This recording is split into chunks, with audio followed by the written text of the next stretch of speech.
Hey everyone, let's take a quick tour of the OpenBOM user interface in SOLIDWORKS for the SOLIDWORKS assembly. I've installed, in another video I've installed OpenBOM for SOLIDWORKS, and I will have a OpenBOM menu button here and the OpenBOM items on the menu, on the ribbon bar.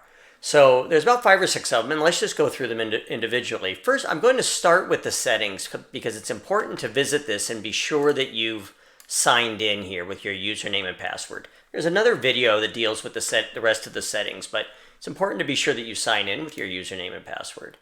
The first button on the left is Locate. Locate is very useful. It helps me determine whether or not there's an existing bill of materials for my design. There's a video on Locate as well. Bill of material, that's the button that we're going to be using most often. We use that to create or update a BOM in OpenBOM.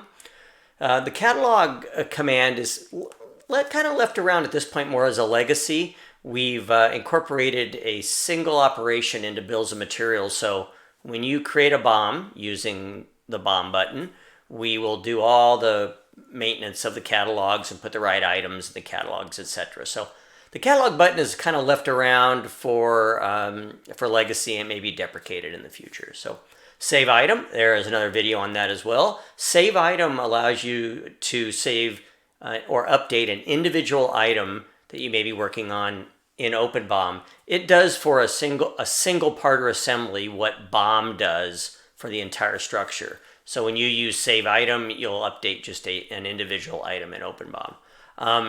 There's a feature here to import items from a folder.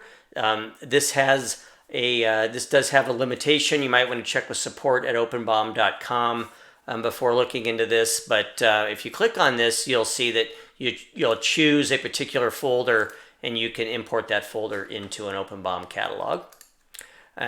Finally, there is the update CAD properties. What that does is bring individual property values from a bill of material back to your design in SOLIDWORKS. So if you've used OpenBOM to update, let's say, some descriptions or other information about particular items, you can bring that information back.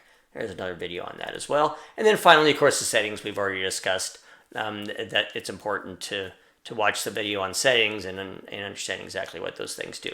So before we leave this, let's open a part and see that the part menu is a little bit different for OpenBOM. We still have Locate, we have Save Item. Of course, we don't build bills of material for parts, but we have Save Item and Update, and the other commands are there as well. So if you have any questions, of course, check out help.openbom.com, or you can email us at support@openbom.com. Thanks.